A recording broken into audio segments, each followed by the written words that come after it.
Duration क्या रहेगी? Duration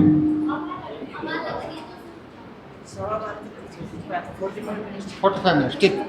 थोड़ा स्पीड से चलेंगे, चलो शुरू करते हैं। I will discuss in detail about rejuvenation through सहज योग।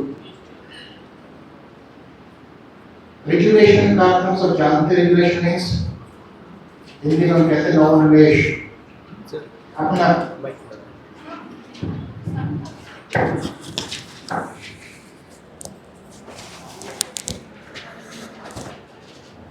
रिजुवेनेशन का अर्थ है नवोन्मेष। हिंदी में कहते हैं नवोन्मेष की अपना सहज योग के माध्यम से नवोन्मेष कैसे करें। How to rejuvenate yourself through meditation. पूरे प्रस्तुतिकरण को विभिन्न भागों में बांटा गया है। सबसे पहले स्ट्रेस प्रोड्यूसिंग थिंकिंग के बारे में बात करेंगे। How the stress is produced in the body, कि शरीर में तनाव कैसे उत्पन्न होता है। दूसरे भाग में बात करेंगे मीनिंग ऑफ योग, कोई नई बात नहीं है। तीसरे भाग में बात करेंगे ओरिजिन ऑफ योग, योग की उत्पत्ति के बारे में भी बात करेंगे कि योग की उत्पत्ति कहाँ से हुई। We will discuss in detail. और अगले भाग में बात करेंगे, we will discuss about different body layers, about kundalini. कुंडलिनी शक्ति के बारे में योग के क्षेत्र में हम पढ़ते आए हैं, लेकिन रिजुवेनेशन से, नवोन्मेष से कुंडलिनी शक्ति का क्या संबंध है, चर्चा करेंगे। फिर मेडिटेशन की बात करेंगे और अंतिम भाग होगा सहज योग मेडिटेशन की। There is a long list of meditative practices. Modern concept की बात करें तो कंसंट्रेटिव मेडिटेशन भी है, माइंडफुलनेस मेडिटेशन भी है, बहुत सी मेडिटेटिव टेक्निक्स हैं। हम उन टेक्निक्स के बारे में बात करेंगे। स्ट्रेस प्रोड्यूसिंग थिंकिंग, ऐसा सोच जो तनाव उत्पन्न करता है। ये तनाव उत्पन्न करने की प्रक्रिया घटित कैसे होती है, एक काल्पनिक उदाहरण के साथ प्रस्तुत किया गया है। कुछ कंटेंट्स हैं, ये कंटेंट ऐसे हैं जो कि एक आर्टिकल से लिए गए हैं, और वो आर्टिकल पब्लिश हुआ है कि विश्व प्रतिष्ठित जो शोध पत्रिका है जो कि इंडेक्स्ड है पबमेड में। और पबमेड एक ऐसा क्षेत्र है, ऐसा डेटा बैंक है, ऐसा डेटाबेस है जो मेडिकल साइंसेज में बहुत ही रेप्यूटेड नेम है, बहुत ही एक सम्मानजनक नाम है। उसमें एक आर्टिकल पब्लिश हुआ था। आर्टिकल का नाम है challenging and changing stress producing thinking. The article was written by Phyllis A Miller in the year 2001। 2001 में लेख लिखा गया था। इस लेख के कुछ अंश जो कि स्ट्रेस प्रोड्यूसिंग थिंकिंग को प्रदर्शित करते हैं वो आपके समक्ष रखे गए हैं। इसमें देखिए, a patient has a serious adverse reaction to the medication prescribed by the doctor. व्यक्ति बीमार हुआ तो डॉक्टर के पास पहुंचा। डॉक्टर ने दवाइयां दी, दवाइयां ठीक होने के लिए दी थी, लेकिन उन दवाइयों के विपरीत परिणाम हुए कि बीमारी और बढ़ गई। लेकिन दवाइयां तो ठीक होने के लिए दी गई थी।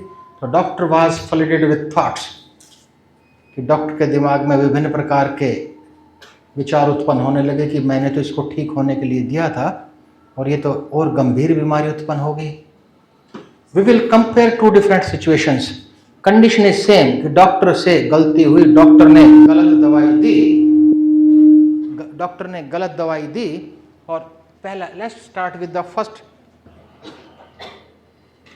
पहले से शुरू करते हैं। सिचुएशन नंबर 1, जो सिचुएशन नंबर 1 है, that comes under the category of stress producing thought process. ऐसे विचारों की प्रक्रिया जो हमें तनाव उत्पन्न करती है।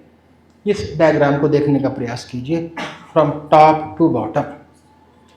टॉप टू बॉटम देखेंगे ना, शुरू करते हैं अजम्पशन। हिंदी में हम कहते हैं मान्यता। हर व्यक्ति के जीवन में मान्यताएं होती हैं। डॉक्टर की मान्यता थी, I must be perfect all the times. कि आई नेवर कमिट मिस्टेक, मुझसे गलती हो सकती। मेडिकल कॉलेज का मैं टॉपर हूं, मुझसे कभी गलती नहीं होगी। ऐसी मान्यता डॉक्टर की थी।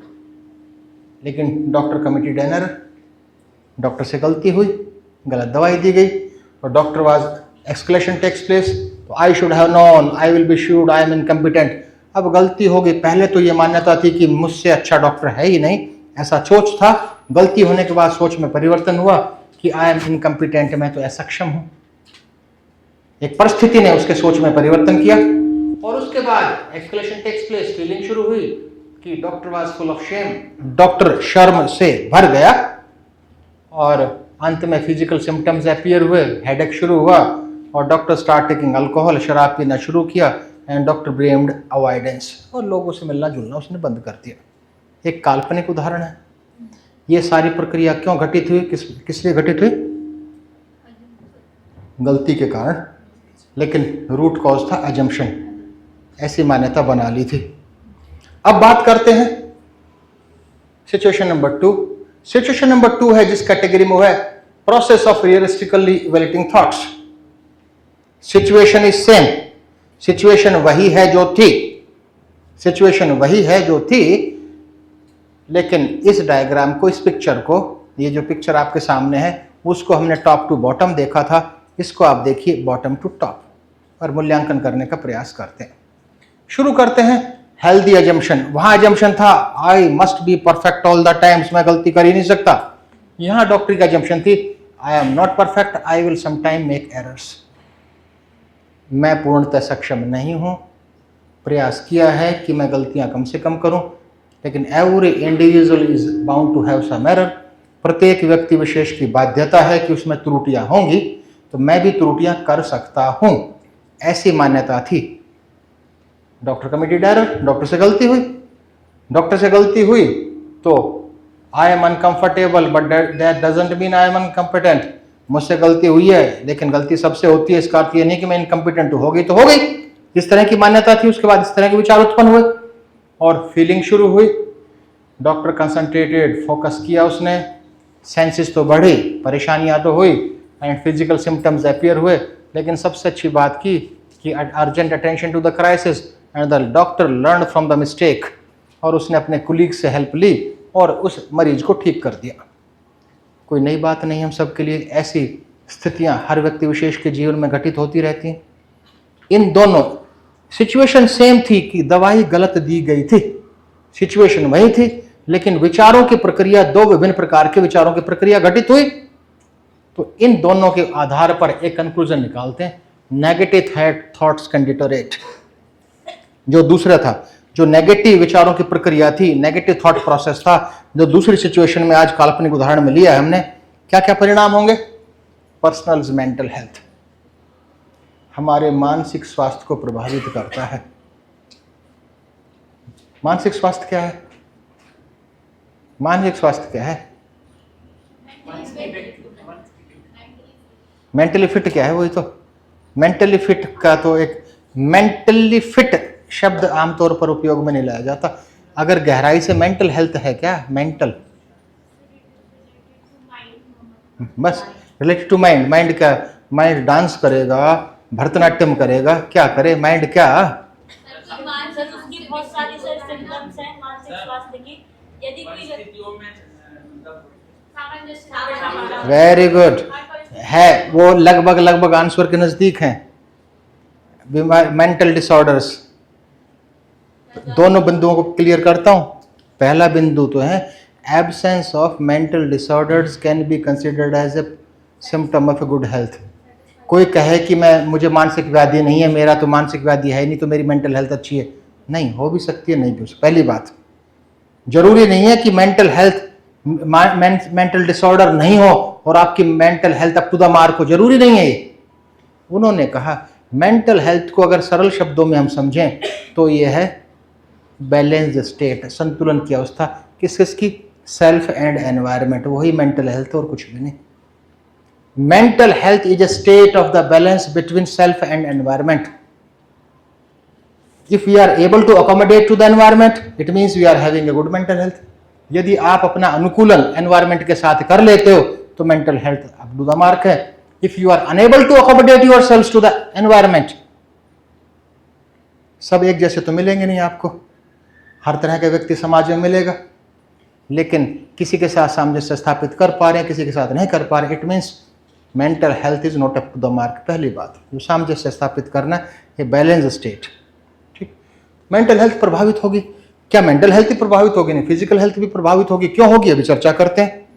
सुबह के सेशन में चर्चा हुई थी, body and mind can not be separated, और प्रोफेशनल रिलेशनशिप को प्रभावित करेगी, और पर्सनल रिलेशनशिप, कुछ हस्बैंड वाइफ की बात करें, पेरेंट्स चिल्ड्रन की बात करें, टीचर स्टूडेंट की बात करें, सभी रिश्ते प्रभावित होंगे। डिसीजन मेकिंग, निर्णय लेने की क्षमता भी प्रभावित होगी, व्यक्ति का व्यवहार भी चेंज होगा, और लीड्स टू स्ट्रेस। और ये सारे परिवर्तन तनाव उत्पन्न करते हैं, हम सब जानते हैं। ठीक है, तो अभी तक की चर्चा में एक सेंटेंस तो क्लैरिफाई करता है, टू ए ग्रेट एक्सटेंड, काफी हद तक तनाव उत्पन्न होना हमारी मान्यताओं पर निर्भर करता है कि क्या हमारे एजम्पशंस है, कैसी सोच है, मान्यता क्या है, पहले से हमने क्या सोच रखा है, तनाव उत्पन्न उससे होता है। रूट कॉज तो है। ये दोनों एग्जाम्पल जो कि रिसर्च पेपर में इधर प्रदर्शित किए गए थे, उनके आधार पर हम ये कह सकते हैं। अब और आगे बढ़ते हैं, अब बात करते हैं मीनिंग ऑफ योग की, क्योंकि सहज योग मेडिटेशन की बात करने वाले हैं। थोड़ा योग तो आप सब जानते हो, योग क्या, दुनिया भर के इसमें परिभाषाएं हैं। एक जिस परिभाषा से हम सब ज़्यादा प्रभावित होते हैं, कौन सी है? योगस्य चित्तवृत्ति निरोध। क्यों पढ़ते हैं इस परिभाषा को ज़्यादा? Who is the father of योग? महर्षि पतंजलि। और हाँ, ठीक। एक ग्रुप ने कहा महर्षि पतंजलि, दूसरे ग्रुप ने कुछ कहा। महर्षि पतंजलि का जन्म कब हुआ?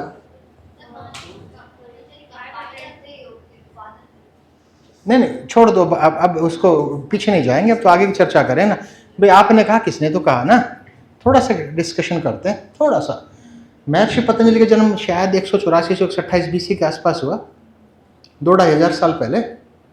अगर महर्षि पतंजलि फादर ऑफ योग है, इसका अर्थ तो हम ये कह रहे हैं कि योग का ओरिजिन ही 2-2,500 साल पुराना है। कैसा है? नहीं। रुको भाई, रुको, अभी करेंगे ना चर्चा, मौका सबको मिलेगा बोलने का। बीच में करोगे इंटरफियर तो ठीक है। It is very easy to become a good speaker, but it is very difficult to become a good listener.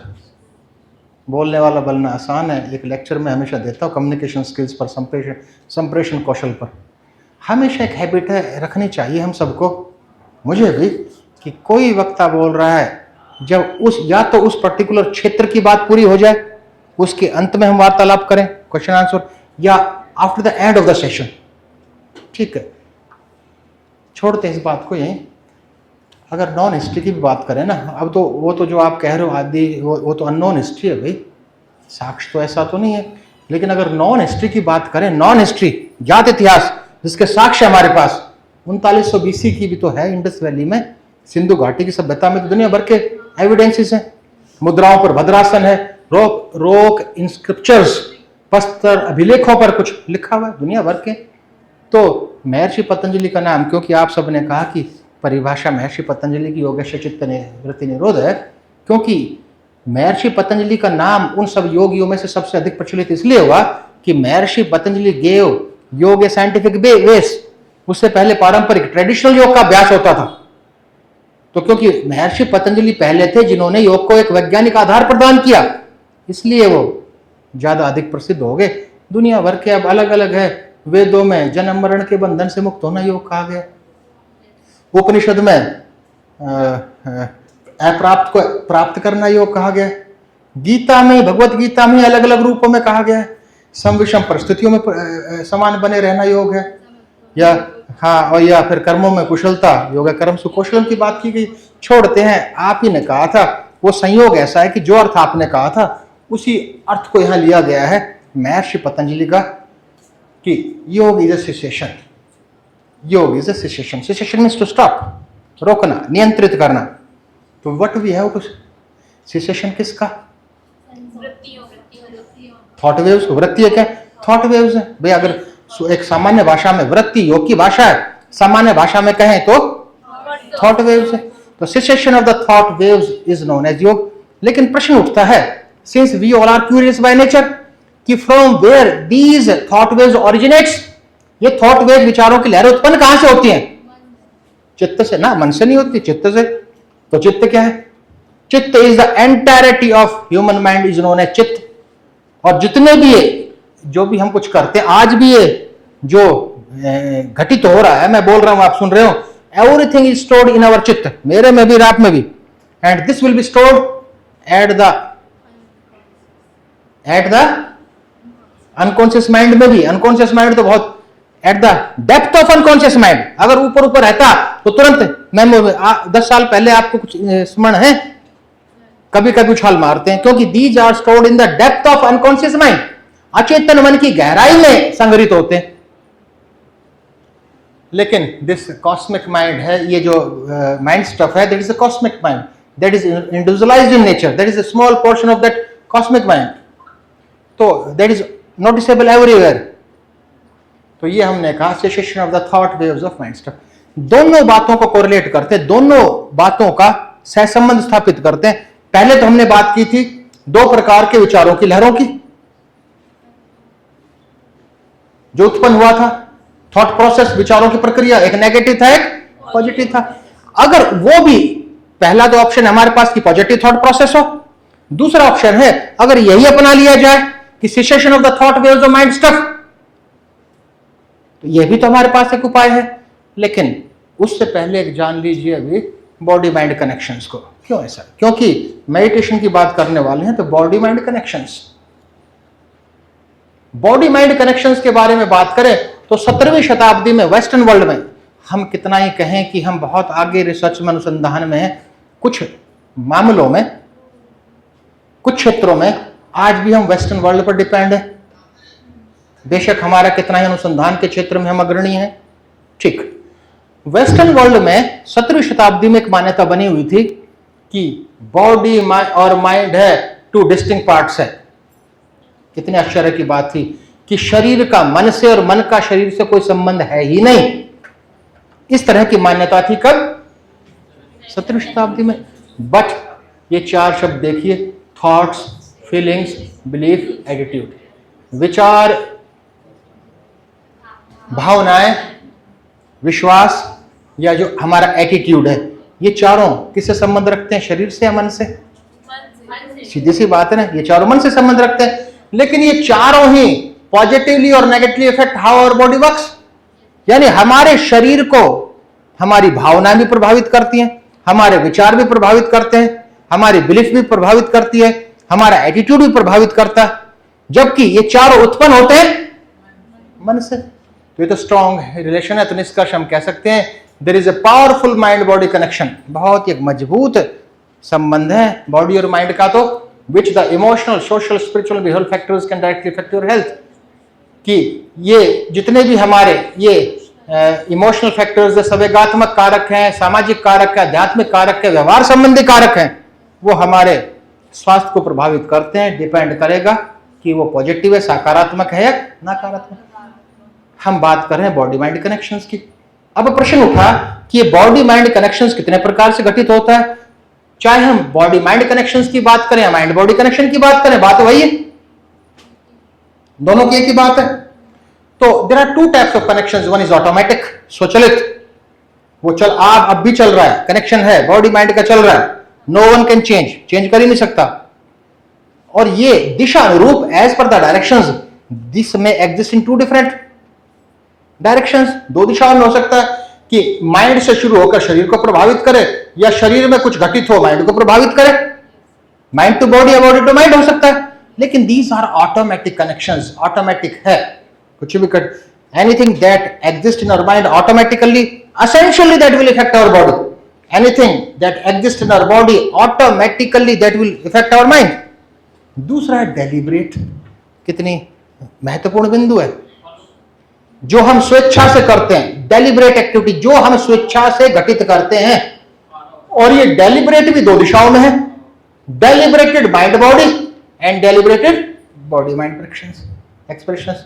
जो हम गतिविधियां करते हैं, योगिक गतिविधियां, वो डेलिब्रेटली करते हैं या ऑटोमेटिक घटित होती हैं? भाई आप हैं ऑटोमेटिक कौन सी? ऑटोमेटिक जैसे आप कहीं पर चल रहा है तो जैसे कोई पेड़ पे चढ़े हुए हैं, नहीं, मैं बात ही नहीं कर रहा, मैं तो यौगिक एक्टिव, जो आप यौगिक गतिविधियां करते हो वो ऑटोमेटिक श्रेणी में है या डेलिब्रेट श्रेणी में? सामान्य सी बात है ना भाई, आप कर रहे हो ना कि अब मैं करूंगी, अब मेडिटेशन मैं करूंगा, मेडिटेशन डेलिब्रेटली करते हो ना, स्वेच्छा से करते हो, ठीक है। इन दोनों प्रकार के कनेक्शंस की बात करते हैं। शुरू करते हैं ऑटोमेटिक, चारों कनेक्शंस बात करेंगे अभी। Automatic mind body, automatic body mind, deliberated mind body and deliberated body mind expressions we will discuss in detail. Let's start with the first, पहले से शुरू करते हैं। ऑटोमेटिक माइंड बॉडी फिनोमेना, जो घटित होता रहता, कुछ भी घटित हुआ ऑटोमेटिकली, ठीक। पहला सिंपल एग्जाम, क्राइंग, रोने की प्रक्रिया जान। अब मैं इससे कहूं कि रोना शुरू कर, तो रोना शुरू कर सकता है क्या? जब होना है, जब होना ऑटोमेटिक, ऐसी सिचुएशन आएगी तभी होगा ना, ऑटोमेटिक है ना, वो तो ऑटोमेटिक है। और माइंड की जो गतिविधि है उसका इनिशिएशन किससे हुआ? माइंड से हुआ ना। लेकिन दैट इफेक्ट आपके जेस्चर्स, पोस्चर्स, सब कुछ तो चेंज होगा, फेशियल एक्सप्रेशन सब चेंज हो जाएगा। आप ऐसी कोई बड़ी किसी ना हो, किसी व्यक्ति विशेष के साथ ऐसी घटना घटित ना हो, ऐसी कोई घटना घटित हो जाए बहुत ही एक विलाप की और दुख की, और दो महीने वो रोए, तो बॉडी का क्या हाल होगा कल्पना कर सकते हो आप? फेस का क्या हाल होगा कल्पना कर सकते हो आप? It means this shows the strong relationship between mind and body. There is a long list, चाहे लाफिंग की बात हो, फेशियल एक्सप्रेशन की बात हो, बॉडी लैंग्वेज है, इमोशंस हैं, और ये हाइपोकॉन्ड्रिया आज के दिन बहुत जाना जरूर। हाइपोकॉन्ड्रिया को हिंदी में कहते हैं रोग भ्रम। हाइपोकॉन्ड्रिया को कहेंगे रोग भ्रम। आपने ऐसी रिसर्चेस देखी होंगी, रोग है नहीं, खासकर बुजुर्ग ये पाल लेते हैं कि मैं तो बीमार हो गया, मैं तो बीमार हो गया, मुझे तो डायबिटीज होगी, वो सचमुच ही हो जाएगी। हाइपोकॉन्ड्रिया शोज ए close association between automatic mind body phenomena. Hypochondria, जितनी भी साइकोसोमेटिक डिजीज हैं उत्पन्न वहीं से हुई हैं। और पीएचडी स्कॉलर्स कुछ होंगे, प्लेसिबो इफेक्ट, यदि आप में से कोई एक्सपेरिमेंटल स्टडी आयोजित करता है, वो एक एक्सपेरिमेंटल ग्रुप लेता है, कंट्रोल ग्रुप लेता है, और जो कंट्रोल ग्रुप को जो प्लेसिबो इफेक्ट देते हैं, किस लिए? वो भी तो यही कनेक्शन को शो करता है। तो ये था 4 कनेक्शंस में से ऑटोमेटिक का पहला, ऑटोमेटिक माइंड बॉडी फिनोमेना। अगला क्या है? बॉडी माइंड, कि शरीर में कुछ घटित हो, सामान्य सी बात है। फिजिकल पेन, शरीर में दर्द होगा तो माइंड प्रभावित नहीं होगा क्या? प्लेजर, शरीर, भौतिक शरीर कुछ आनंद की अनुभूति लेगा तो माइंड प्रभावित होगा। Heat, cold, internal pain, joint pain वगैरह सब है। फूड, अच्छा भोजन खाया, आवर माइंड इमीडिएटली रिफ्रेश होता है ना। अगर खाना गड़बड़ है तो मन भी खराब हो जाएगा, क्या खिला डाला है ना ऐसा। There is a long list. चाहे स्नान शरीर करता है, स्नान करने के बाद और माइंड रिफ्रेशेस। 5 दिन बिना नहाए हुए निकलिए घर से, माइंड की हालत देखिए। तो दीज आर द एग्जाम्पल्स, और भी बहुत एग्जाम्पल्स हैं हम कि जो कि that shows the automatic body mind phenomena. तो ये एग्जाम्पल्स के बाद आगे चलते हैं। तीसरा, deliberated mind body expression. Deliberated mind body expressions की हम बात करें तो जितनी भी माइंड बॉडी प्रैक्टिस, अब योग पर आएंगे, मेडिटेशन पर आएंगे, अभी जितनी भी माइंड बॉडी प्रैक्टिसेस हैं, जितनी भी माइंड बॉडी प्रैक्टिसेस हैं, all comes under the category of deliberated. जितने क्या क्या, और एक्टिंग भी, इमेजरी प्रैक्टिसेस हो सकती हैं, ऑटोजेनिक प्रैक्टिसेस हो सकती हैं, और अब आया मेडिटेशन। पहली बात, अब इतनी चर्चा इसलिए की कि meditation comes under the category of deliberated mind body expression. अगर गहराई में हम बात करें तो मेडिटेशन एक ऐसी प्रक्रिया है जो डेलिब्रेटली भी परफॉर्म, और किस वर्ग में आएगी? माइंड बॉडी एक्सप्रेशन में। बायोफीडबैक है। अब क्या बात करते हैं डेलिब्रेटेड बॉडी माइंड। जितने भी आपके योग के अभ्यास है सभी से में आते हैं, चाहे रेस्पिरेटरी प्रैक्टिस, प्राणायाम है, जितने प्राणायाम है, चाहे वो उज्जयी हो, अनुलोम विलोम हो, शीतली हो, शीतकारी हो, भ्रामरी हो, मूर्छा हो, जो भी इतने प्राणायाम है, all comes under this category deliberated body mind phenomena. जितने भी फिजिकल पोस्चर्स हैं, चाहे स्टैंडिंग पोस्चर हो, प्रोन लाइन पोस्चर हो, सिटिंग पोस्चर हो, सूर्य नमस्कार हो, जो भी all comes under this category deliberated mind body phenomena.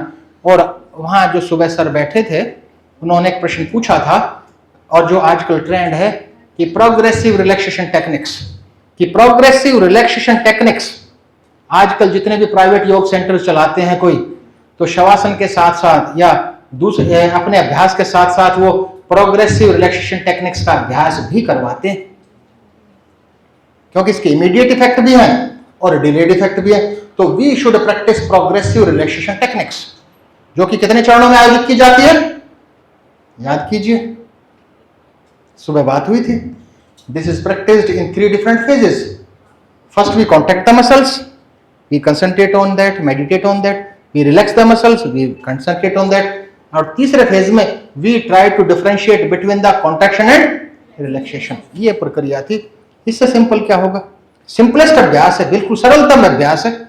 अब ऑरिजिन ऑफ योग, थोड़ी सी योग तो आपने एक परिभाषा की बात की थी कि महर्षि पतंजलि की आपने कहा था, और दूसरी परिभाषाओं की हमने बात की नहीं की, कि cessation of the thought waves of mind stuff की बात हुई है। क्यों? क्योंकि स्ट्रेस से उसका लेना देना है, इसलिए बात हुई है। तो ओरिजिन ऑफ योग की बात करो, उत्पत्ति कब हुई, हिस्ट्री की हमने थोड़ी सी आंशिक रूप से बात हुई थी। तो यहां निष्कर्ष निकल गया कि भाई महर्षि पतंजलि से पहले भी योग था, और आपने जो कहा वो भी एक वर्णित है पुस्तकों में, लेकिन साइंटिफिक उसका आधार नहीं है। तो लेकिन वास्तव में अगर कुछ अधिक जो मेजॉरिटी ऑफ लिटरेचर जो एक्सप्रेस करता है, योग की उत्पत्ति कहां से हुई जी? हाँ, अब ये तो बड़ा कहना आसान है, सृष्टि से आरंभ। किसने देखा सृष्टि का आरंभ?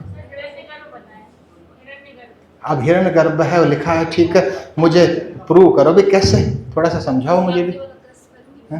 देखिए, वैसे ये मान्यता है, सबसे majority of experts believe that yoga is originated from Sankhya philosophy.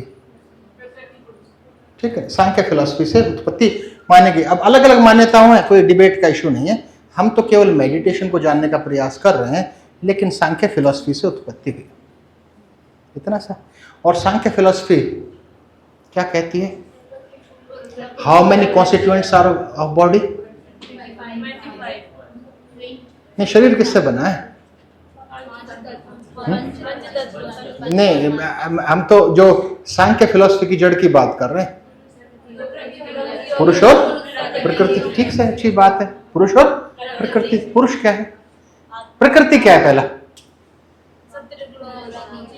अब वो देखो, ऐसी भाषा में बात करेंगे जो कि एक, अब वो सत्व रजस तमस को छोड़ दीजिए, उस सब को छोड़ दीजिए, एक सामान्य भाषा में प्रकृति क्या है? मैं मानोगे ना, प्रकृति इज वेरी पावरफुल। पहले आप ही ने कहा था कि that exist in our body exist also outside the body, तो प्रकृति में भी है ना। तो छोड़ दीजिए, प्रकृति की बात ले लेते हैं, शरीर को छोड़ दीजिए, प्रकृति की बात करते हैं। पहला कौन सा बताया आपने? प्रकृति में पहला बताया ना आपने, अभी 3 बताए थे।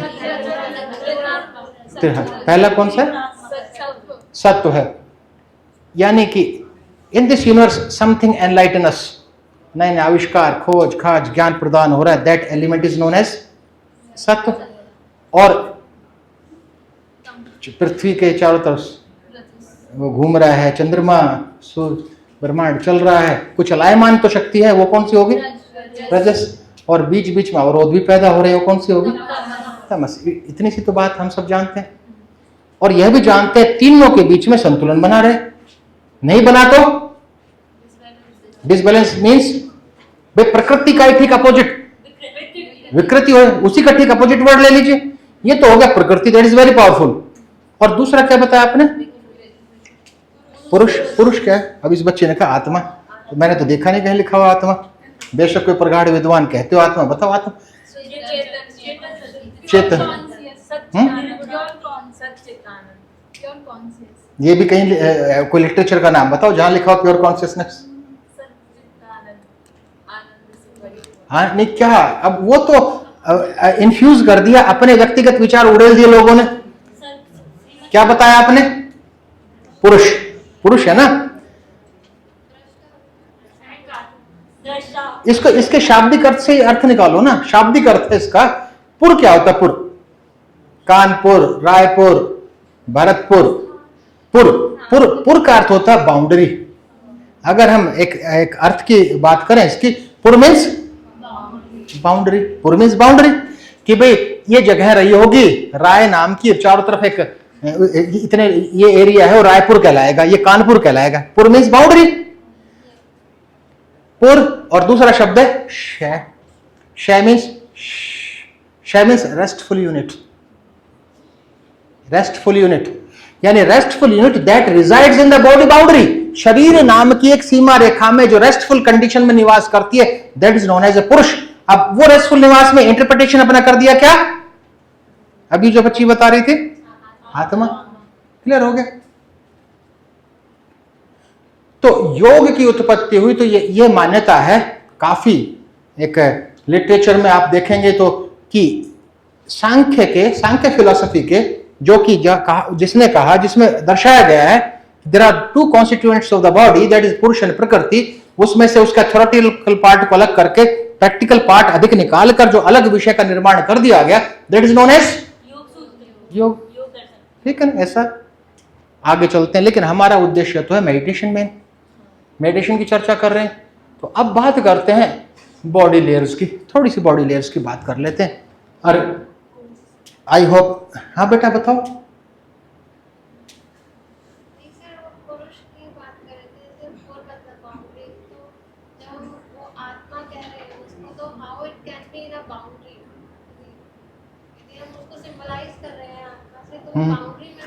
एक रेस्टफुल यूनिट, एक वो आराम की एक इकाई जो बॉडी नाम की बाउंड्री में निवास करती है। तो बाउंड्री से बाहर निकली तो कहानी खत्म है भाई। जब तक हम जीवित रहेंगे बॉडी बाउंड्री में ही तो रहेगी वो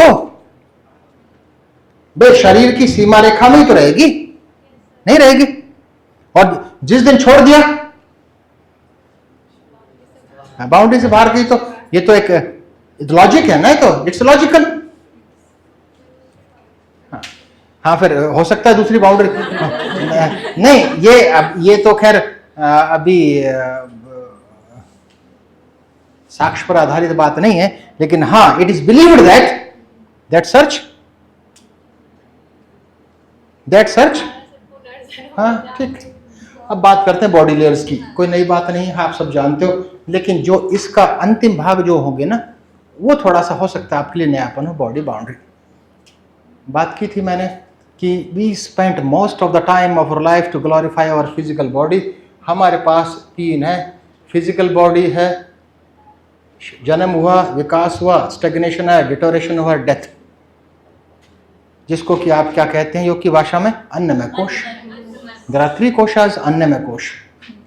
सिंपल कहानी के माध्यम से जानने का प्रयास करते हैं। And we spend most of the time of our life to glorify this annamaya kosha only. छोटा बच्चा था, 4-5 साल का, गोवा बीच पर घूम रहा था अपने पिता के साथ। वहाँ गुब्बारे बेचने वाला गुब्बारे बेच रहा था, रंग बिरंगे, काला, पीला, नीला। बच्चा छोटा और दूसरे बच्चे भी खेल रहे थे। बच्चा आकर्षित होता है किसके प्रति? गुब्बारे के प्रति नहीं, रंग के प्रति। अब उसको काले रंग का गुब्बारा कोई नहीं खरीदेगा, रंग बिरंगे नीला, लाल तो जरूर खरीदेगा बच्चा। कभी देखना, आजमाना इस बात को। तो सारे गुब्बारे खरीद लिए, काले रंग का गुब्बारा बच्चों ने। तो the child was very curious, बड़ा जिज्ञासु था। पिता से पूछा, पिताजी ये उड़ता नहीं होगा ना, इसलिए नहीं खरीदा। पिता ने बच्चे को लिया, गुब्बारे वाले के पास गए, गुब्बारे वाले को पैसे दिए, धागा दिया, कहा बेटा उड़ा इसको, गुब्बारा उड़ गया। The child learned a new lesson कि इसकी बाहरी परत का जितना योगदान नहीं है, इसको उड़ाने में इसकी अंदर की परतों का योगदान है। सेम इज एप्लीकेबल है किसी भी व्यक्ति विशेष के डेवलपमेंट में। जो ये जो अन्नमय कोश है, that has a least significance. अगला है astral body. Astral body means सूक्ष्म शरीर, that is connected to the physical body with a subtle thread. जिस दिन कटा, जिस दिन कहानी खत्म। And this is subdivided into 3 different layers, we know that. लेकिन उन लेयर को जानते हैं, लेकिन जो साइंटिफिक एक्सप्लेनेशन है आज के दिन, जो वैज्ञानिक उसका वर्णन है कि तीनों लेयर करती क्या क्या है, वो हमें जानना चाहिए। And these astral bodies divide into 3 सब लेयर्स। प्राणिक क्षेत्र, मेंटल क्षेत्र, इंटेलेक्चुअल क्षेत्र, प्राणमय कोश, मनोमय कोश और विज्ञानमय कोश। अब देखिए प्राणिक क्षेत्र क्या करती है, मेंटल क्षेत्र क्या करती है और इंटेलेक्चुअल क्षेत्र, प्राणमय, मनोमय, विज्ञानमय। प्राणिक क्षेत्र that controls our sensory organs, भूख, प्यास, सर्दी, गर्मी की अनुभूति करवाने वाली हमारी प्राणिक क्षेत्र। लेकिन एक स्टूडेंट के लिए, एक युवावस्था के लिए डेवलपमेंट ऑफ मेंटल क्षेत्र इज इंपॉर्टेंट।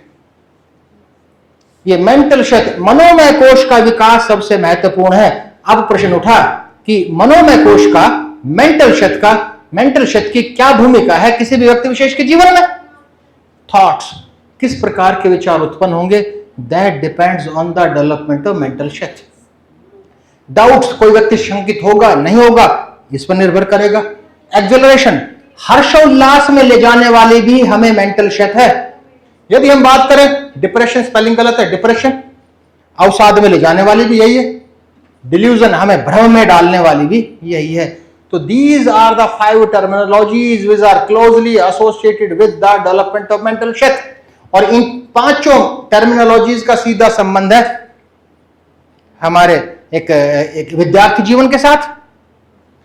और इंटेलेक्चुअल क्षेत्र, विज्ञान में कोश है, that control and guide our mind.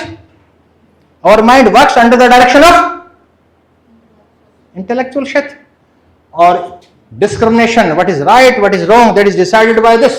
लेकिन सबसे डिसीजन मेकिंग है, our ego resides in this। हमारा ईगो इसी में रिजाइड करता है। and it is observed that most of the people in this universe operate from ego।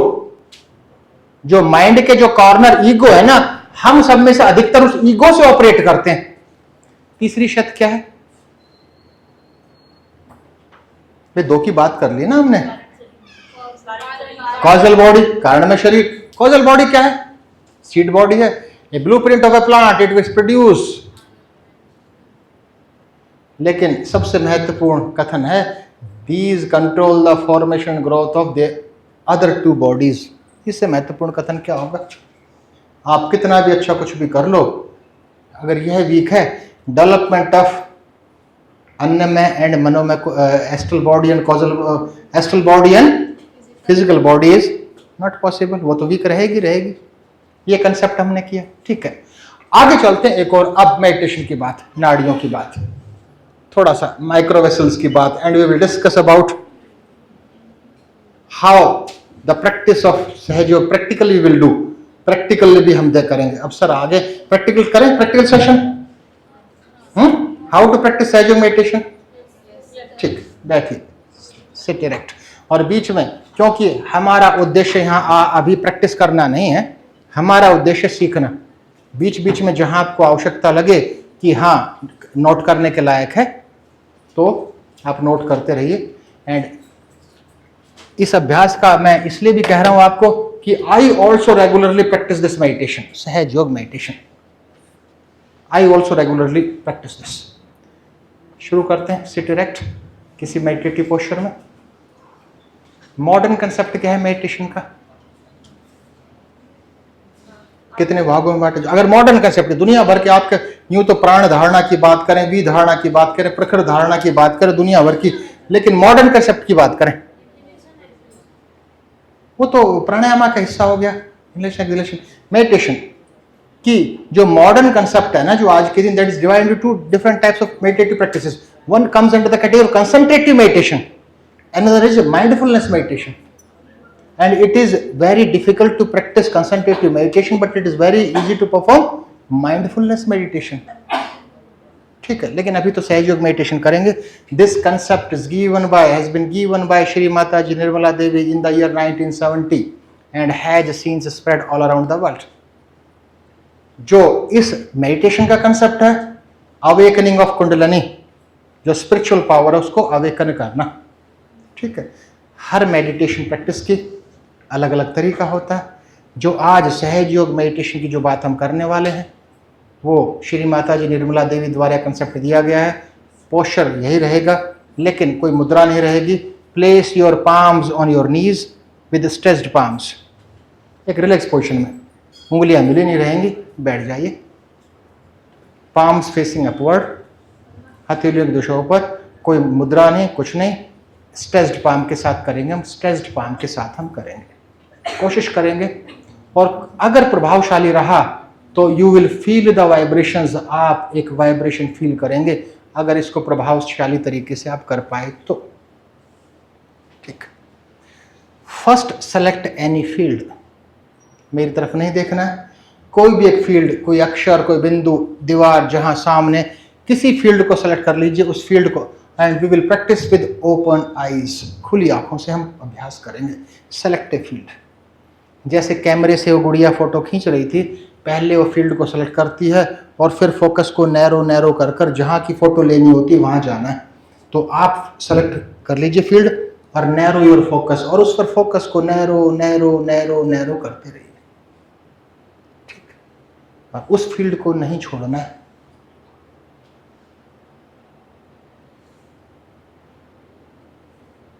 Try to concentrate your mind, bring your attention on your vertex, on Sahasrara chakra पर अपना attention लेकर जाइए।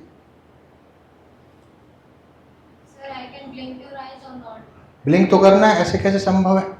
बिना ब्लिंकिंग किए तो हम कोई त्राटक नहीं कर रहे हैं बेटा, we are performing meditation.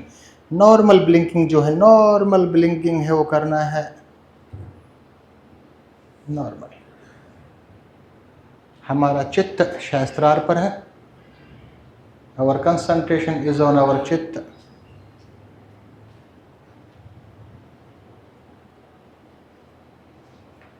with open eyes place your right palm on the surface, अपने राइट पाम को सरफेस पर रखेंगे slowly with stretched palms, खींची हुई हथेलियों के साथ। जिस भी शक्ति में हम विश्वास करते हैं, क्रिएटर से, रचयिता से, प्रे करेंगे। केवल प्रे नहीं करेंगे, फील करेंगे, माँ आपकी कृपा से मेरे तमो गुणों के सभी दोषों को पृथ्वी में विलीन कर लीजिए। Please absorb the defects of my तमो क्वालिटीज इन द अर्थ, तमो गुणों के सभी दोषों को पृथ्वी में विलीन कर लीजिए।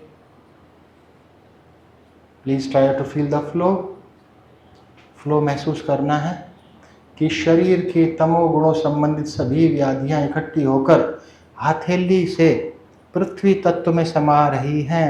Feel the flow, feel the flow.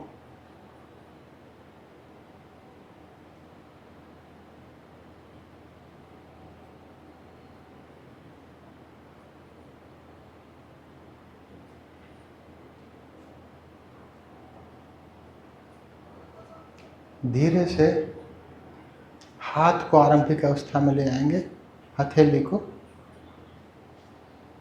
दूसरी हथेली को, लेफ्ट पाम को आकाश की तरफ। वी विल प्रे कि आपकी कृपा से मेरे रजो गुणों के सभी दोषों को आकाश तत्व में विलीन कर लीजिए। प्लीज ट्राई माँ, please try to absorb the defects of my रजो qualities in the sky, रजो गुणों के सभी दोषों को आकाश तत्व में विलीन कर लीजिए। Try to feel the flow, वो फ्लो को महसूस करेंगे, फ्लो को महसूस कीजिए, फ्लो को महसूस कीजिए।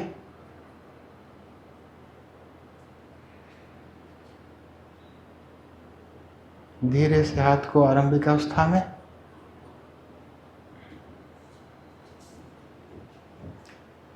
लेफ्ट पाम को, राइट पाम को, दोनों को आरंभिक अवस्था में रखेंगे। We will pray the supreme power, माँ आपकी कृपा से मेरे ईडा पिंगला नाड़ी के बीच संतुलन स्थापित कीजिए। Please try to maintain the balance between my Ida and Pingala nadi, Ida और पिंगला नाड़ी के बीच में संतुलन स्थापित कीजिए।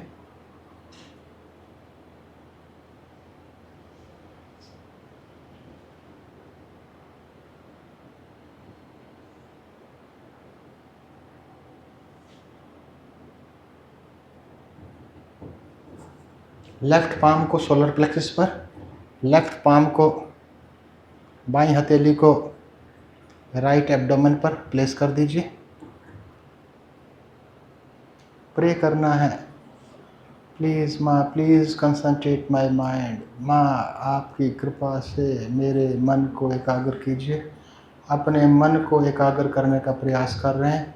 We are trying to concentrate my mind. Try to concentrate, try to concentrate.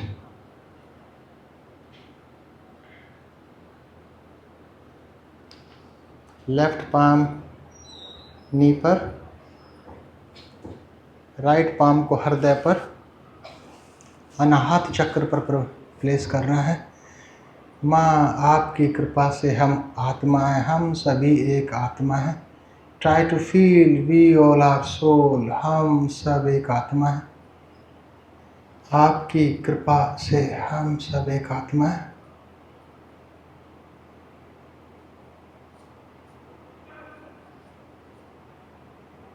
Place the same palm on the forehead. हल्का सा झुकाएंगे। आपकी कृपा से मैं सभी को क्षमा करता हूँ, किसी के प्रति मेरे मन में गुस्सा नहीं है। बिना क्षमाशीलता के मेडिटेशन का संभव नहीं है। उस व्यक्ति विशेष की इमेज अपने सामने लेकर आइए जिसके प्रति गुस्सा था, और हृदय से क्षमा कीजिए। हम सभी को क्षमा करते हैं, किसी के भी प्रति हमारे मन में गुस्सा नहीं है। हम सभी को क्षमा करते हैं,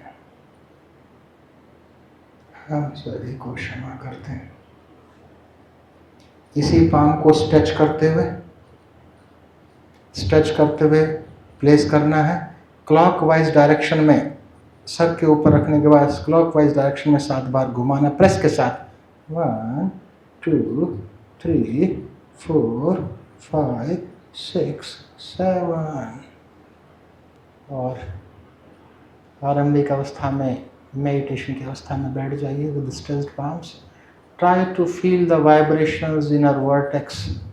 सर के ऊपरी भाग में और हथेलियों के बीच महसूस कीजिए ठंडा गरम। Try to feel the vibrations, try to feel the vibrations.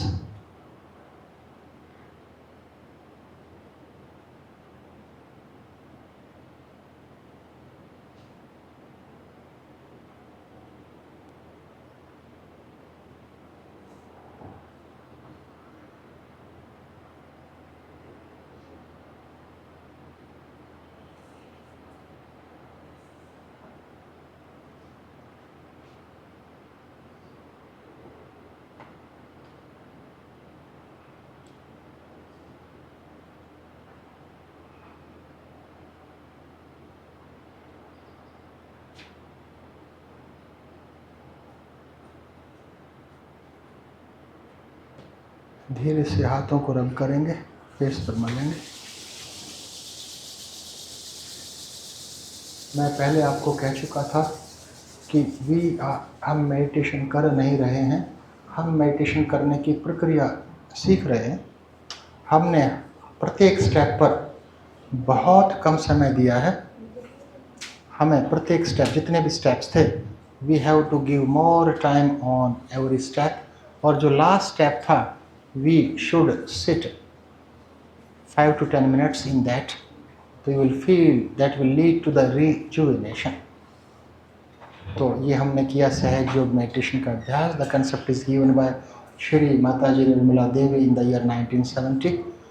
और एक है जिस प्रकार से ट्रांसेंडेंटल मेडिटेशन का कंसेप्ट दिया है महर्षि महेश योगी ने, इस तरह के, तो it's very easy to perform and we can awaken our spiritual energy. And it is believed that in inactivated state the energy resides at our sacral bone, sacrum bone, that is the last part of our spinal cord.